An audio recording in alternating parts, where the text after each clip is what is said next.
Hi guys, in this video we're going to take a look at how you can enable or disable FaceTime notification badges on the iPhone 15 series.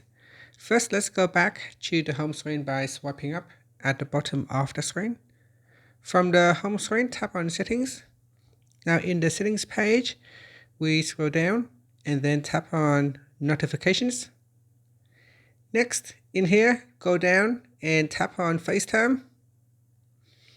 After that, scroll down and go to the alerts section and tap on badges. Tap on the badges toggle button to switch it off or turn it on. This will allow you to turn on or turn off the FaceTime notification badges. And that's it. After you can tap on the back key or swipe up to go back to the home screen.